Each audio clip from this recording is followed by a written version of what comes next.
Okay, so you're going to be starting chapter 8 now, and we are going to be working on some new triangle congruence theorems. The particular ones are the hypotenuse leg theorem, HL, the leg theorem, LL, hypotenuse angle theorem, and the leg angle theorem. And they're used to prove that right triangles are congruent. So they're all only good for right triangles.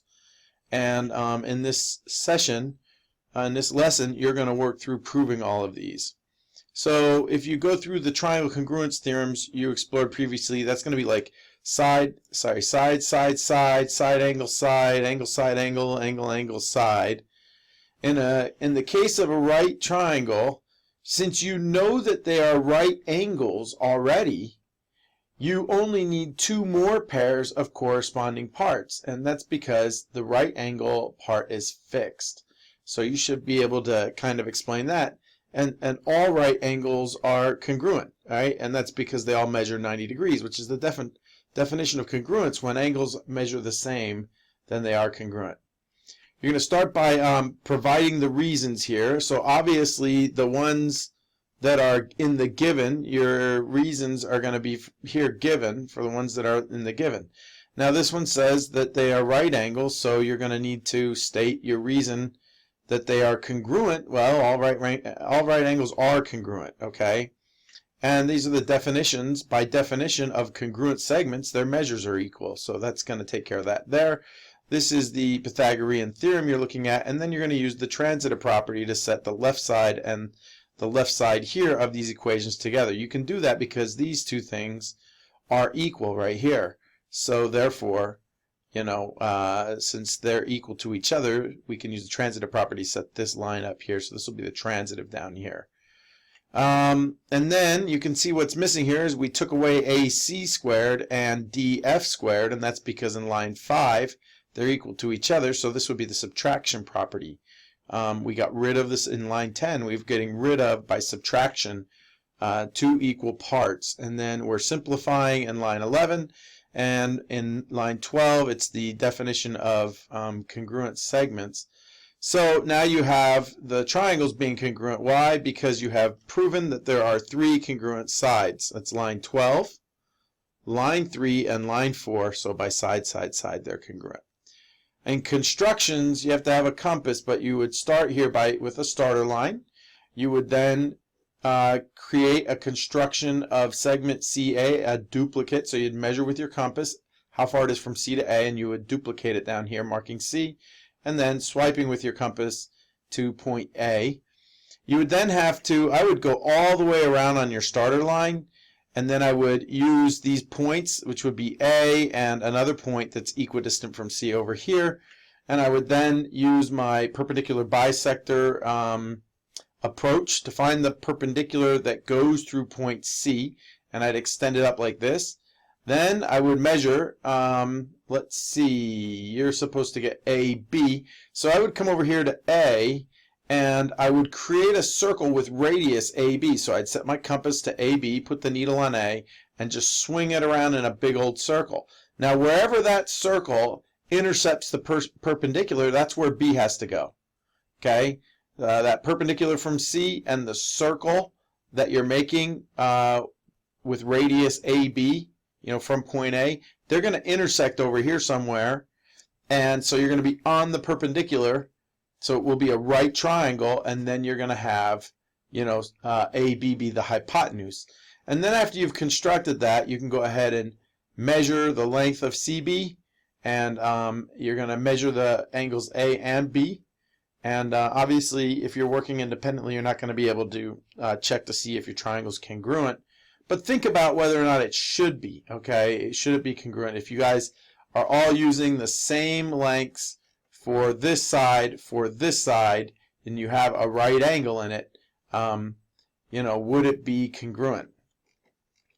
So now, just actually really what you can do to think about that is just to say, was there any other place on that circle where you could place point B, right, that would be on the perpendicular and this distance away from point A? Is there any other spot? And if there's only one spot where you could have placed it, you know, theoretically the other spot is down here. on a reflection, but that would be the same triangle just reflected over AB, CA.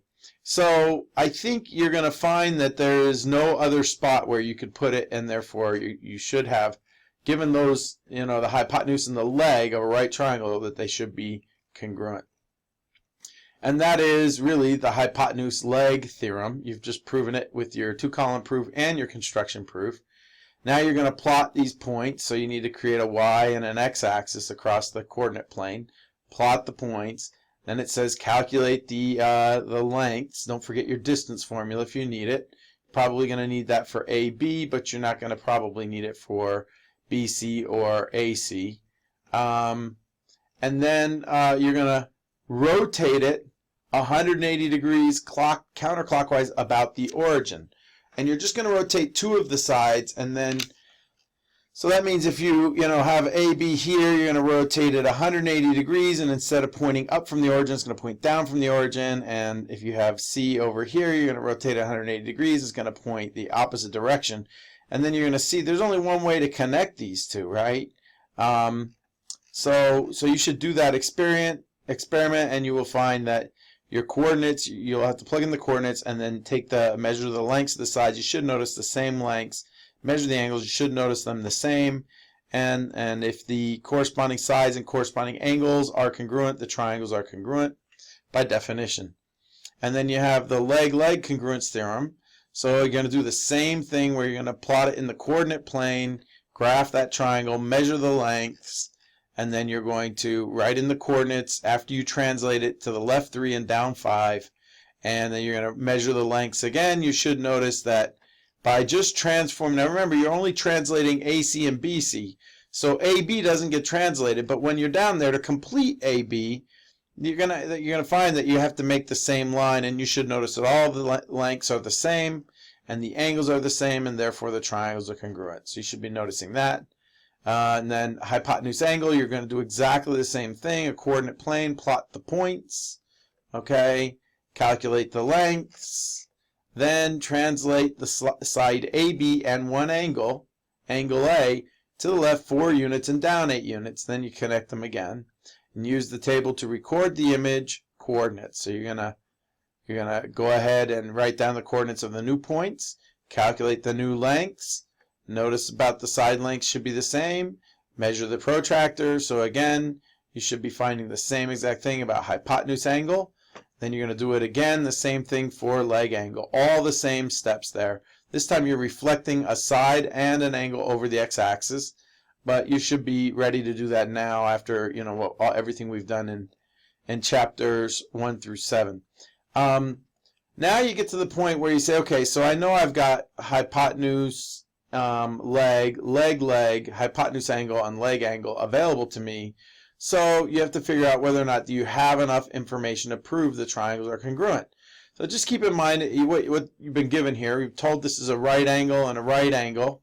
These are perpendicular, and P is the midpoint, which means this leg and that leg are congruent. And then if you notice, you've got vertical angles here, right? SPC and DPW, those two right here and right here, those angles. Those are congruent angles because they're verticals. So you've got an angle side angle, or you can call it leg angle. You should be able to prove that. Here you have a right triangle, and all they're really telling you is that these are right angles, right triangles. They don't give you the lengths or the depths or anything else. And just knowing that they're right triangles does not mean they are congruent. So they could be similar, but they're not necessarily going to be congruent. Now you have perpendicular lines, so you have a right angle on each side.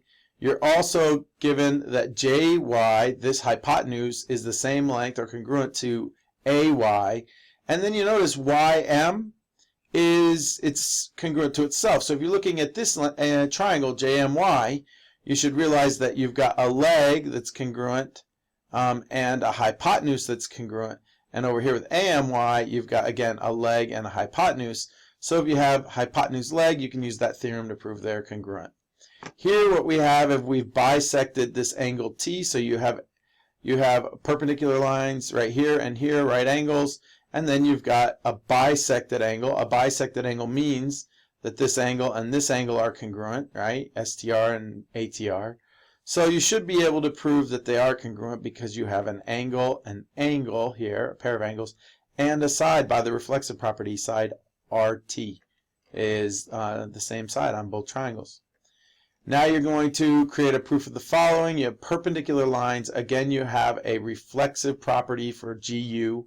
So, and then it's also given that GB and GD are congruent. So you have a hypotenuse in a right triangle and a leg in a right triangle. So by HL, you should be able to prove that those triangles are congruent. Here we have GU being the bisector of DB, which means this leg and this leg of the resulting, it's the perpendicular bisector. So this leg and this leg of the resulting right triangles are congruent. So you have a leg over here, and then of course you have the reflexive property with GU again. So leg theorem should take care of that proof there, 6.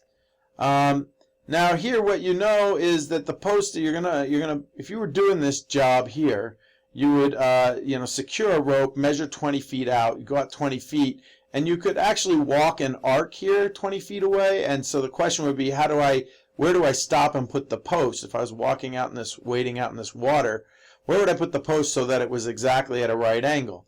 Well, the trick in that is that you measure the length of this dock and find out how many feet that is. Then you use Pythagorean theorem to figure out how far on the diagonal this should be.